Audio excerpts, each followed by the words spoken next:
Olá pessoal, tudo bem? Aqui quem fala é a professora Kathleen.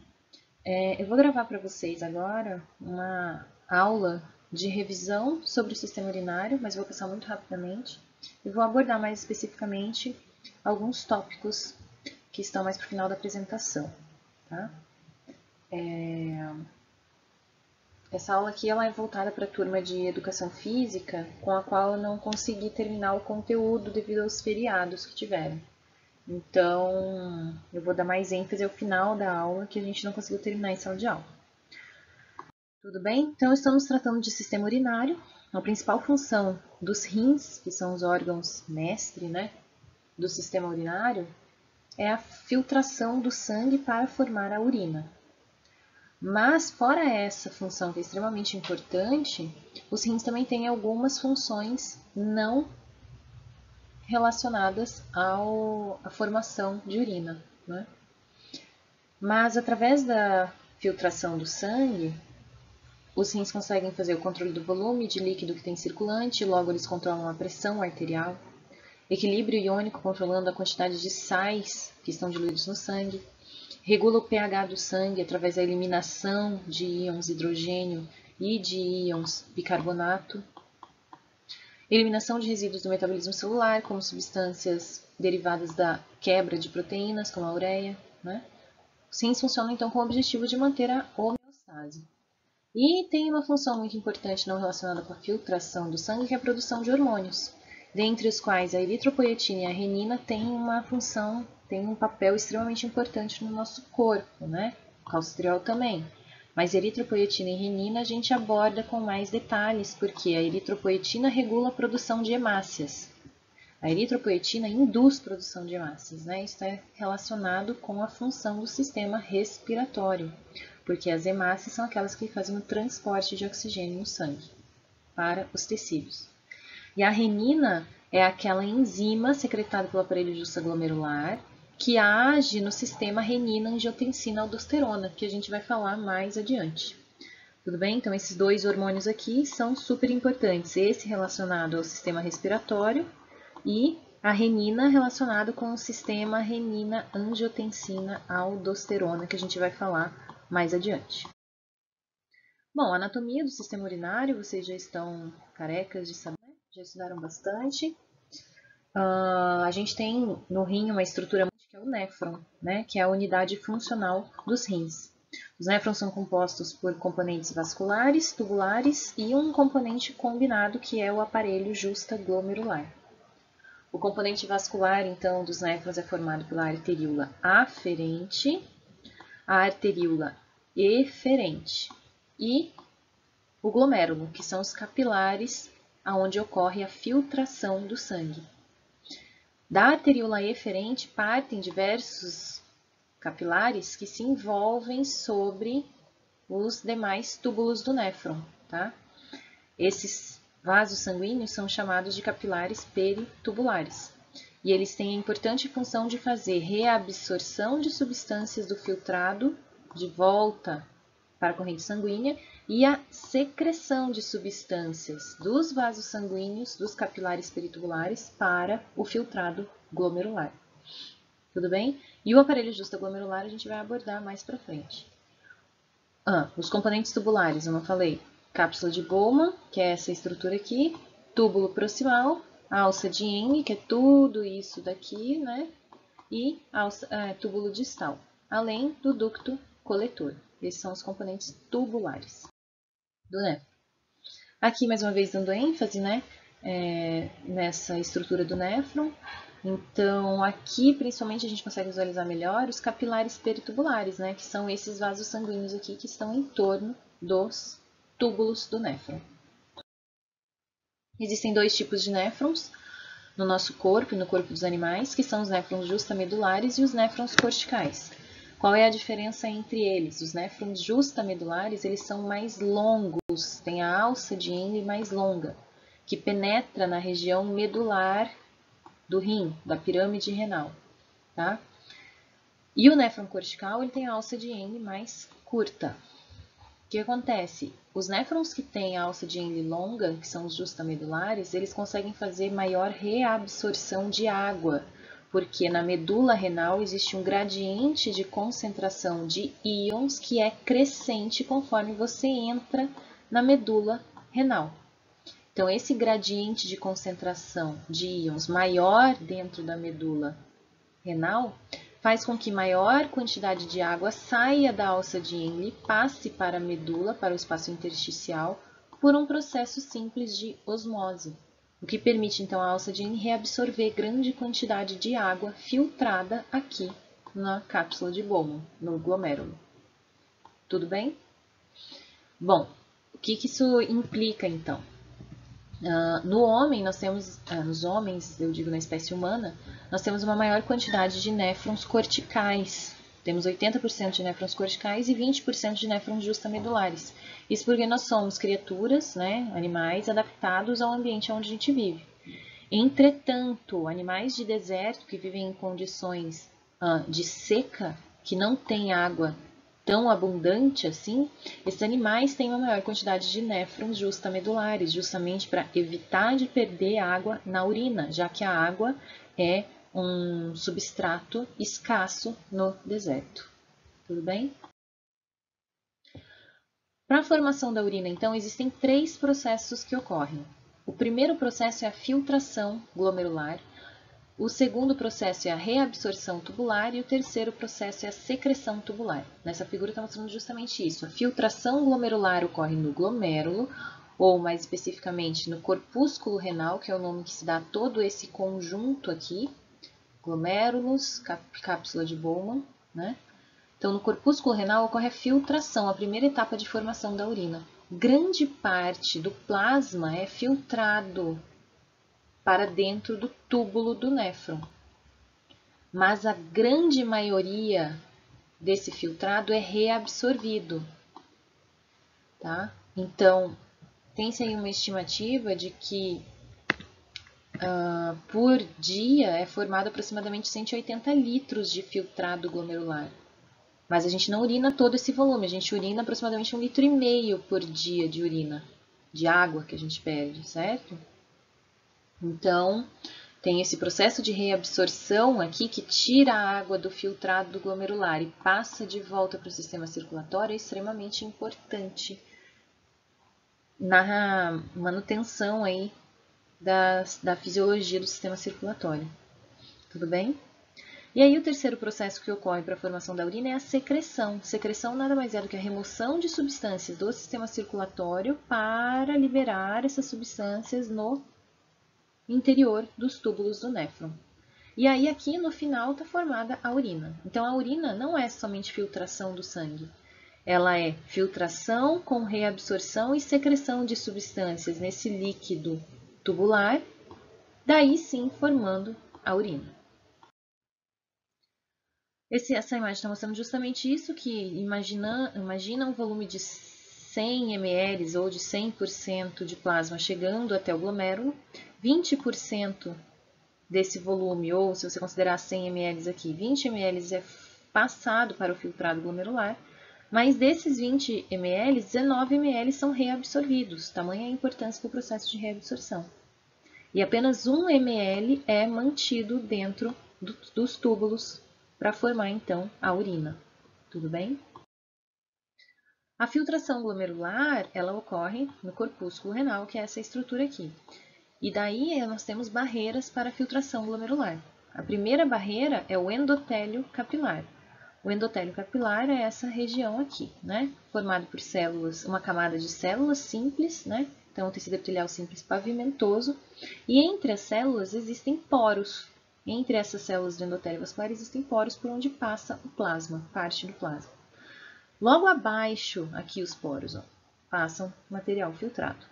Logo abaixo do endotélio vascular, a gente tem a lâmina basal. Na lâmina basal existem proteínas carregadas negativamente que vão repelir as proteínas do plasma sanguíneo. Ou seja, passa proteína para o filtrado glomerular?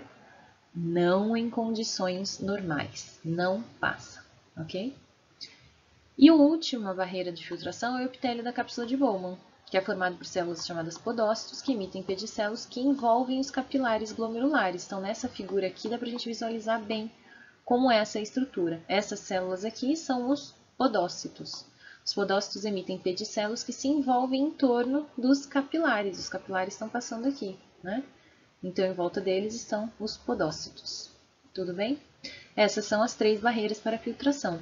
O endotélio vascular e os podócitos e as pedicelos, os podócitos, eles formam uma trama que impede a passagem de células. Então, células que estão dentro do sangue, hemácias e leucócitos, não passam para o filtrado glomerular, por causa do endotélio vascular e dos podócitos. Já proteínas não passam para o filtrado glomerular devido à lâmina basal.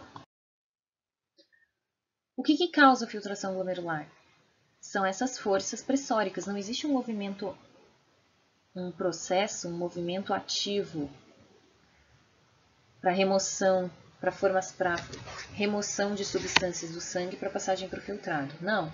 O filtrado é formado devido a forças pressóricas que movimentam o líquido para dentro dos túbulos. Quem são essas forças pressóricas? A primeira delas, e que é a única que é a favor da filtração, é a pressão hidrostática. Olha aqui, a única que empurra o filtrado para dentro do túbulo, tá? Pressão hidrostática capilar. E aí existem mais 2 pressões, que é a pressão hidrostática da cápsula de Bowman e a pressão osmótica. A pressão hidrostática da cápsula de Bowman e a pressão osmótica são contra a filtração. Elas impedem, elas reduzem a produção de filtrado. Tudo bem? A pressão hidrostática do capilar, a pressão hidrostática capilar é a pressão do líquido presente dentro dos glomérulos. A pressão hidrostática capilar é a pressão do líquido presente dentro dos capilares glomerulares que fazem a passagem, então, do plasma para o interior do túbulo. Tá? Ela é dada pelo volume de líquido presente dentro dos capilares. Esse volume de líquido está relacionado com a pressão arterial. Quanto maior a pressão arterial, maior a quantidade de filtrado glomerular formado. Tá? Entretanto, a gente vai ver que existem diversos mecanismos que controlam a pressão hidrostática ou a pressão arterial com que o sangue chega até os capilares glomerulares. Já vamos falar sobre isso. A pressão osmótica capilar é dada pela quantidade de solutos diluídos nos capilares. E a pressão hidrostática da cápsula de Bowman é dada pelo líquido que fica, pelo filtrado glomerular que fica retido dentro da cápsula de Bowman, que faz uma força contra a força de filtração. Existem diversas doenças que podem alterar a pressão osmótica e a pressão hidrostática da cápsula de Bowman. Por exemplo, a desidratação é a perda de água do vaso sanguíneo, ela aumenta a pressão osmótica do capilar. Ela também causa uma ligeira redução da pressão hidrostática capilar. Queimaduras. Queimaduras reduzem a pressão osmótica capilar. Por quê? Porque para fazer a cicatrização de queimaduras acaba se formando um exudato sobre a pele. E esse exudato é rico em proteínas que fazem aquela casquinha para cicatrização. Isso são proteínas que saem do sangue e vão para a pele. Logo, em queimaduras muito extensas, perda de muitas proteínas reduz a pressão osmótica do capilar. A obstrução urinária ela acaba aumentando a pressão hidrostática da cápsula. A obstrução urinária acaba aumentando a pressão hidrostática da cápsula de Bowman, porque uma obstrução das vias urinárias causa retenção de líquido dentro dos rins e de líquido dentro dos néfrons, aumentando então a pressão hidrostática da cápsula de Bowman. Entretanto, como eu vinha falando para vocês, a pressão hidrostática capilar ela não altera muito. Essa pressão hidrostática capilar está diretamente relacionada com a pressão arterial sistêmica. Logo, se há um aumento da pressão arterial, há ligeiro aumento da taxa de filtração glomerular, que é a quantidade de filtrado formado ao longo por minuto, né? Por tempo. Porém, PF é pressão de filtração. A pressão de filtração é dada pela soma da pressão osmótica e da pressão hidrostática da cápsula de Bowman menos a pressão hidrostática do capilar. Então, uma pressão de filtração muito elevada pode levar à destruição do néfron e desequilibrar a osmolaridade do sangue. Por isso, a pressão hidrostática capilar, que acaba influenciando diretamente na taxa de filtração glomerular, ela é controlada tão rigorosamente, tá? E os rins apresentam dois sistemas de controle da taxa de filtração glomerular, mecanismos intrínsecos e extrínsecos. Os mecanismos intrínsecos são dados pela resposta miogênica e pela retroalimentação túbulo-glomerular. Então, o que é isso? Já falei para vocês na aula. A resposta miogênica é o seguinte: a musculatura lisa da arteríola aferente, ela sofre vasoconstrição reflexa ao aumento da pressão arterial. Aumentou a pressão arterial, a arteríola aferente faz vasoconstrição para evitar que essa pressão arterial elevada chegue até os capilares glomerulares e danifique o néfron. Já a retroalimentação túbulo-glomerular, o que é? A retroalimentação túbulo-glomerular ela é dada pelo... Primeiro, você tem que lembrar o que é o aparelho justa-glomerular, né? Que é formado pelo conjunto arteríola aferente e túbulo distal. E entre essas três estruturas existem as células da mácula densa. As células da mácula densa produzem algumas substâncias parácrinas que agem diretamente sobre a arteríola aferente. Tá? Uma dessas substâncias é a renina. A renina, sendo secretada sobre a arteríola aferente, faz a arteríola aferente, induz vasoconstrição da arteríola aferente. Então, como que funciona? Se existe um aumento da taxa de filtração glomerular, a velocidade com que o filtrado passa ao longo dos túbulos do néfron aumenta. Se aumenta a velocidade com que eles passam ao longo dos túbulos, o que acontece? A quantidade de solutos reabsorvidos ao longo dos túbulos diminui, porque está passando com alta velocidade o filtrado glomerular. Então, diminui a taxa de reabsorção. A concentração de sais dentro do túbulo aumenta. E esse aumento da osmolaridade do filtrado é percebido pelas células da mácula densa. Elas secretam renina, que é uma dessas substâncias parácrinas que vão induzir vasoconstrição da arteríola aferente. A vasoconstrição da arteríola aferente induz o quê? Redução da pressão arterial dentro dos capilares glomerulares. Se reduz a pressão arterial dentro dos capilares glomerulares, a taxa de filtração ela reduz. Logo, diminui a velocidade com que o filtrado passa por dentro dos túbulos, aumenta a reabsorção de substâncias de solutos, né, do filtrado, voltando então, reduzindo a quantidade de solutos que passam pelas células da mácula densa.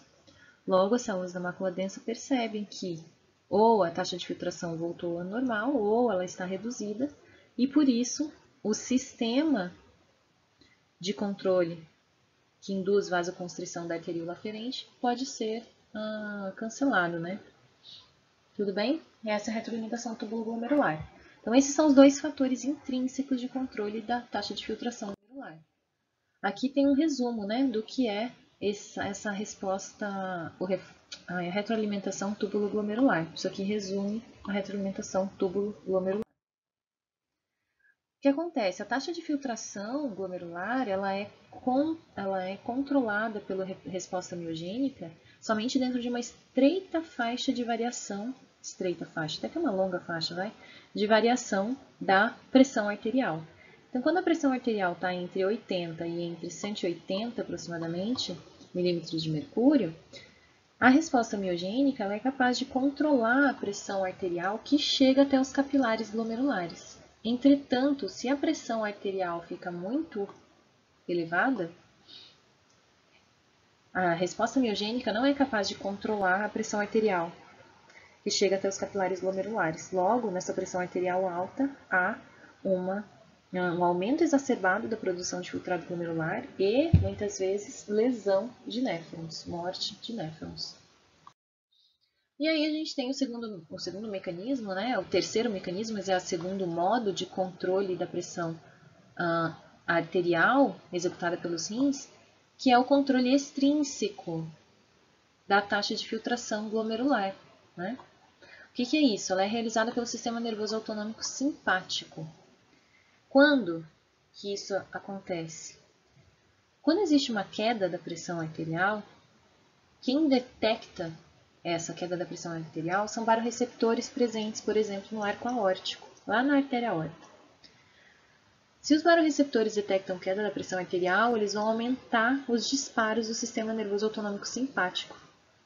Só o sistema nervoso autonômico simpático libera adrenalina na corrente sanguínea e a adrenalina já induz uma diversidade de alterações no sistema, como, por exemplo, aumento da resistência dos vasos sanguíneos periféricos, vasoconstrição periférica, e aumento da frequência cardíaca.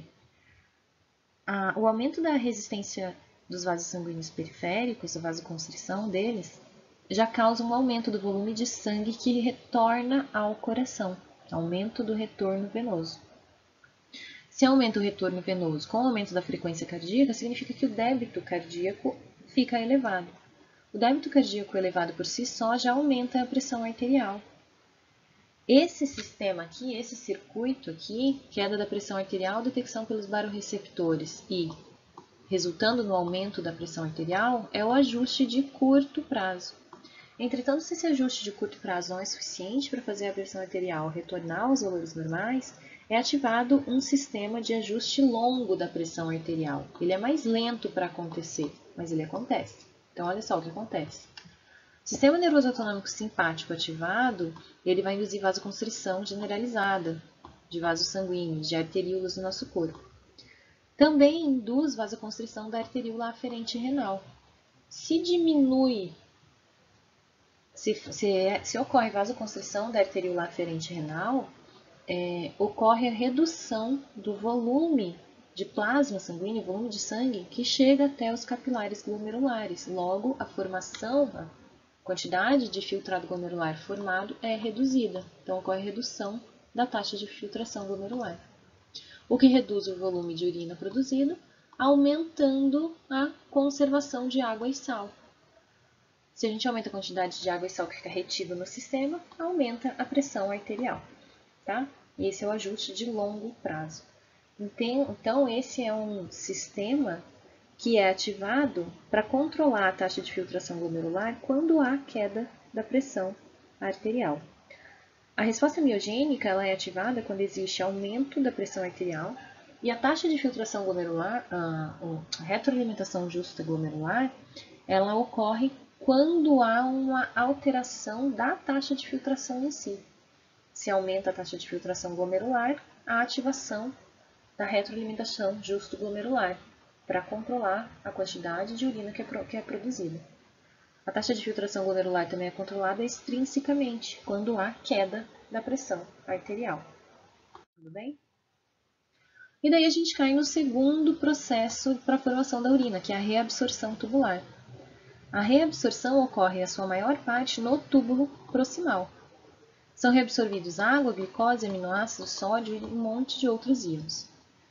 A maioria dessas substâncias são reabsorvidas pela via transepitelial. O que é isso? Então, existem as células do epitélio tubular, são essas que estão representadas aqui. Aqui dentro é onde está passando o filtrado glomerular. Tá? Então, para uma substância, aqui seria o interstício e aqui é o sangue, o vaso sanguíneo. Então, para uma substância ser reabsorvida da luz tubular, do filtrado glomerular, para dentro do vaso sanguíneo de novo, ela passa por essa via transepitelial. O que é isso? Ela precisa passar através de um transportador presente na membrana apical das células do epitélio tubular, para dentro da célula, e da célula passar para o interstício, e do interstício novamente de novo, para a volta, reabsorvido para o sangue. Tudo bem? Aqui está um desenho, um esquema explícito daí. O principal íon que é reabsorvido nos rins é o sódio. Então, 80% da energia gasta pelos rins é para a reabsorção de sódio. A reabsorção ocorre no túbulo proximal, mas também ocorre na alça de Henle, no túbulo distal e no ducto coletor. Grande parte no túbulo proximal. A reabsorção do sódio está relacionada com a reabsorção de água, glicose, aminoácidos, ureia e cloro, por um mecanismo ativo secundário de transporte que é chamado de cotransporte ou syntorte. O que é isso? O sódio é reabsorvido junto com a glicose e ambos são movimentados no mesmo sentido. Assim também para os aminoácidos. A reabsorção de sódio ela sofre regulação hormonal pela aldosterona e pelo peptídeo natriurético atrial, e ambos estão relacionados com o controle da pressão arterial, né? A gente já vai discutir mais detalhes desses dois sistemas que regulam a reabsorção de sódio. Então, como que acontece a reabsorção de sódio? Aqui seria a membrana apical da célula epitelial que está voltado para a luz do túbulo do néfron. E aqui seria a membrana basolateral, que está voltado para o interior do corpo, para o líquido intersticial. E aqui teria um vaso sanguíneo passando. Tudo bem? Então, o que acontece? O sódio está em alta concentração no líquido, no filtrado glomerular, está em baixa concentração dentro da célula e está em alta concentração no interstício. Então, para movimentar, para criar essa baixa concentração de sódio dentro da célula, no meio intracelular, existe o transporte ativo de sódio para fora da célula na membrana basolateral, por uma bomba sódio-potássio TPase, que movimenta 3 sódios para fora da célula e reabsorve 2 potássios. Tudo bem, então a atividade dessa bomba joga sódio para fora da célula, deixando a concentração de sódio dentro da célula baixa. Se a gente comparar a concentração alta de sódio no filtrado e a concentração baixa de sódio dentro da célula, a gente observa a criação de um gradiente de concentração para entrada de sódio na célula. Então, na membrana apical existe somente um transportador, uma proteína um canal de sódio, que, quando aberto, permite a entrada de sódio na célula a favor do seu gradiente de concentração. E assim o sódio é reabsorvido. Então, existe uma bomba de sódio e potássio que absorve, reabsorve, transporta ativamente sódio do meio intracelular para o interstício. E o sódio se move do fluido tubular para dentro da célula através de um movimento passivo, através de um canal. Então, a reabsorção de sódio ela pode ser controlada no túbulo distal e no ducto coletor pela aldosterona. Na verdade, ela é estimulada pela aldosterona. Então, a aldosterona ela induz reabsorção de sódio. Como que isso acontece? A quantidade de sódio presente no líquido extracelular, ele controla o volume de água que fica retido no corpo, né? Tanto é que se a gente se alimenta com alimentos muito salgados, a gente sente muita sede. Por quê? Porque se tem uma grande quantidade de sódio no alimento, o sódio está em alta concentração no sangue, a gente precisa diluir esse soluto. Para diluir o soluto, a gente bebe muito mais água. Tá? Então, o sódio ele regula o volume de líquido extracelular. Se a gente retém sódio, a gente retém água também. Se há redução da retenção de sódio, há redução da retenção de água e logo há redução da pressão arterial e vice-versa. O sistema renina-angiotensina-aldosterona ele é ativado quando há queda da pressão arterial. Então, uma pessoa teve queda da pressão arterial, vai ser ativado esse sistema, renina, angiotensina, aldosterona. São 3 moléculas diferentes, provenientes de 3 regiões distintas do nosso corpo. A renina, ela é uma enzima secretada no sangue pelas células do aparelho justaglomerular. Quando? Quando há queda da pressão arterial. Quando há redução na concentração de sódio no fluido tubular do túbulo distal. Ou quando há ativação do sistema nervoso autonômico simpático. A renina ela é secretada no sangue e ela age sobre o angiotensinogênio. O angiotensinogênio está no nosso plasma, é uma proteína que está no plasma. Essa proteína é produzida pelo fígado. E o angiotensinogênio, sobre a ação da renina, ele é convertido em angiotensina 1. A angiotensina 1 ela vai circular no nosso sangue, e chegando aos pulmões, ela vai ser transformada em angiotensina 2 pela atividade da enzima conversora de angiotensina, que é a ECA. Então, essa enzima converte angiotensina 1 em angiotensina 2. A angiotensina 2, ela estimula a liberação de aldosterona pelo córtex da adrenal. Então, envolve aí um terceiro órgão, o córtex da adrenal. Tudo bem? A angiotensina 2 ela também tem a função de induzir vasoconstrição. Angiotensina, está no próprio nome dessa molécula. Angio é vaso sanguíneo. Tensina, lembra tensão, não lembra? Então, a angiotensina, ela causa vasoconstrição. Se ela causar vasoconstrição, o que acontece com a pressão arterial? Aumenta, não aumenta? Tá? Então, uma forma de você... Tá, tudo bem. E a angiotensina 2, então, ela vai induzir vasoconstrição e vai induzir a liberação de aldosterona pelo córtex adrenal. A aldosterona, ela induz a expressão de transportadores de sódio nas células epiteliais do túbulo distal e do ducto coletor. Se ela aumenta a expressão de transportadores de sódio, o que acontece com a reabsorção de sódio? Aumenta. Aumentando a reabsorção de sódio, aumenta o volume de água circulante no corpo, aumenta a retenção de água, que aumenta a quantidade de água circulante no corpo, aumentando a pressão arterial. Tudo bem? Então tá. Esse esqueminha aqui, ele repete o que eu acabei de falar para vocês, tá? Quem produz a angiotensinogênio é o fígado, a renina é produzido nos rins, né? No rim. Quando existe queda da pressão arterial, a renina vai agir sobre a angiotensina 2, formando a angiotensina 1. A angiotensina 1 vai até os pulmões, onde é transformada em angiotensina 2 e assim sucessivamente. E a angiotensina 2 tem diversos efeitos, tá? Todos eles voltados para aumentar a pressão arterial. Agora, existe uma outra molécula, um outro hormônio, que é chamado de peptídeo natriurético atrial,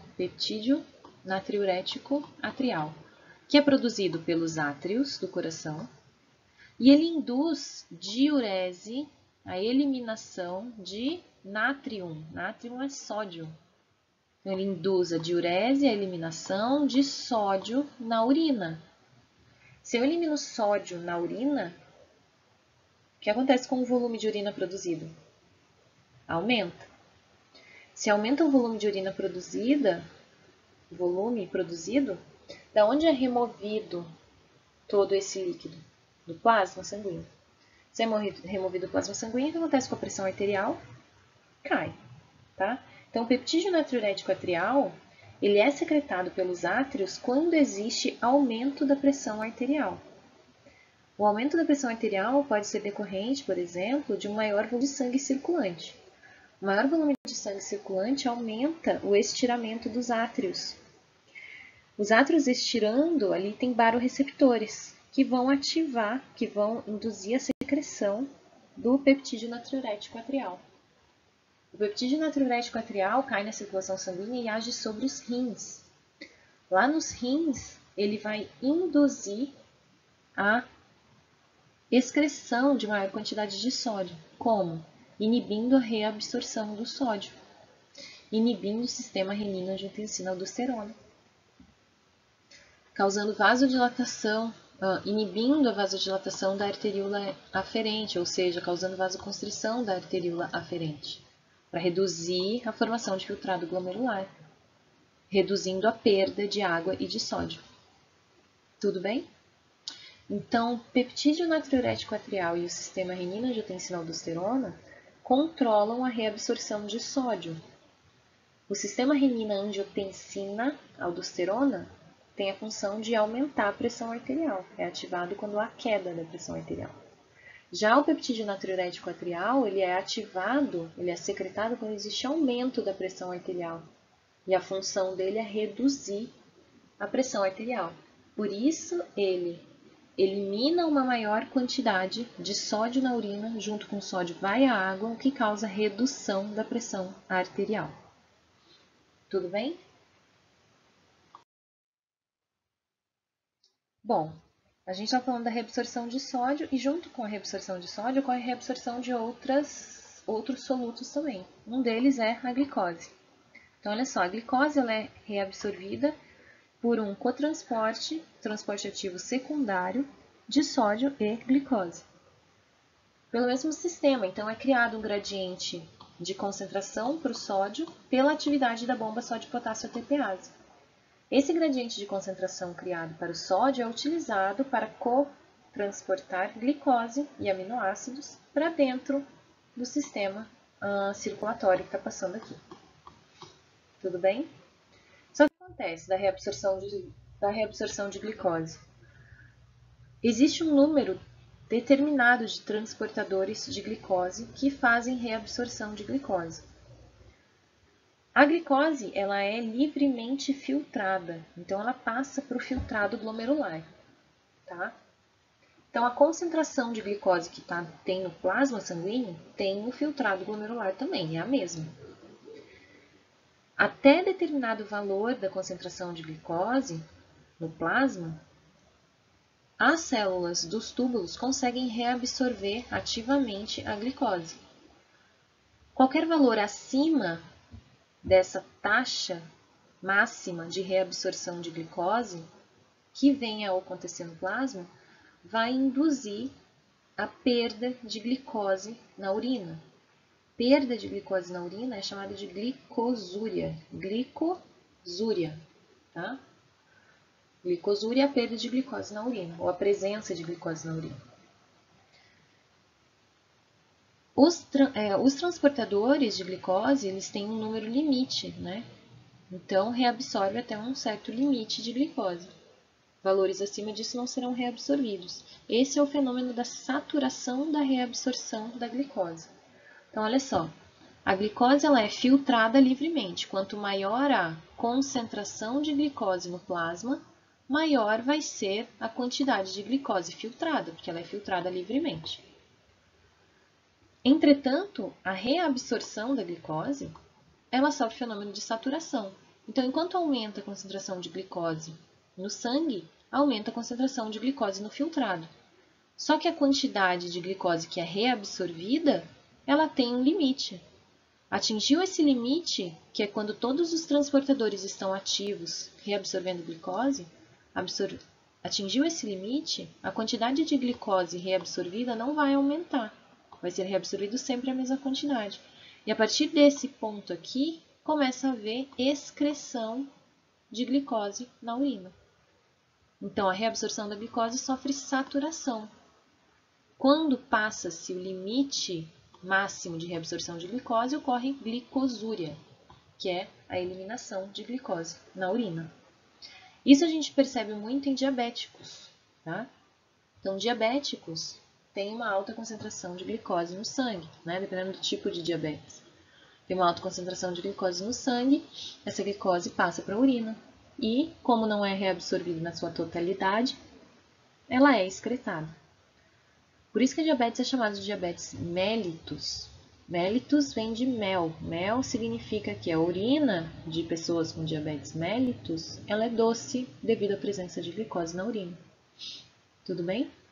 Pessoas que têm a glicose, ela é um soluto osmoticamente ativo, ela puxa muita água com ela. Então, se a glicose permanece dentro dos túbulos e ela está presente na urina, o que acontece com o volume de urina produzido? Aumenta. Esse aumento da produção de urina é chamado de poliúria. Se a pessoa está perdendo muito líquido na urina, o que vai acontecer com a sua sede, né? Vai aumentar. A pessoa tem mais sede. Isso se chama polidipsia. Então, poliúria, polidipsia, polifagia e glicosúria são sinais clássicos de diabetes mellitus. Volume de urina aumentado e muita sede, sinal clássico de diabetes. E a secreção tubular, que é a última parte da formação de urina. A secreção tubular, ela está relacionada principalmente, a gente vai dar o foco maior aqui nesse estudo, ao controle do pH sanguíneo, tá? Então, acidose significa uma quantidade maior de íons hidrogênio no plasma, no sangue. Alcalose significa uma maior quantidade de íons hidroxila ou, de uma forma mais grosseira, de íons bicarbonato na circulação sanguínea. Isso é alcalose, maior quantidade de íons bicarbonato na circulação sanguínea, tá? Os rins, eles excretam maior quantidade de íons hidrogênio quando existe acidose, ou excretam maior quantidade de íons bicarbonato quando existe alcalose. Como que isso acontece? Lá nos rins existem dois tipos de células presentes lá nos túbulos distais e nos ductos coletores, que são as células do tipo A e as células do tipo B. As células do tipo A são essas daqui. Elas estão ativas na acidose. E as células do tipo B estão ativas na alcalose.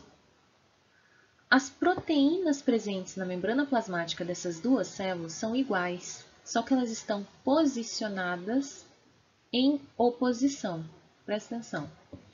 Na membrana apical da célula tipo A, a gente tem transportadores ativos de hidrogênio, enquanto que na membrana basolateral a gente tem transportador passivo aqui de bicarbonato, que faz troca de cloro com bicarbonato. O que acontece? Quando existe uma alta concentração de íons de hidrogênio no sangue, esses íons de hidrogênio se combinam com bicarbonato, formando ácido carbônico que vai se dissociar, formando gás carbônico e água. O gás carbônico entra na célula e lá dentro da célula ocorre a reação química no sentido contrário. O gás carbônico se combina novamente com a água através da reação da enzima anidrase carbônica. O ácido carbônico se dissocia em H+, íons hidrogênio e íons bicarbonato. Os íons hidrogênio são excretados no filtrado glomerular. Já na célula do tipo B, ocorre o sentido contrário dessas reações químicas. Olha só. O transportador de íon bicarbonato está presente na membrana apical da célula, enquanto os transportadores ativos de hidrogênio estão presentes na membrana basolateral. Então, quando é formado o íon bicarbonato e um íon hidrogênio dentro da célula do tipo B, o íon hidrogênio é reabsorvido e o íon bicarbonato é excretado. Se o íon bicarbonato é excretado, o que acontece com a concentração de substâncias alcalinas no sangue? Ela acaba reduzindo. Se reduz, o que acontece com o pH sanguíneo? Ele tende a aumentar.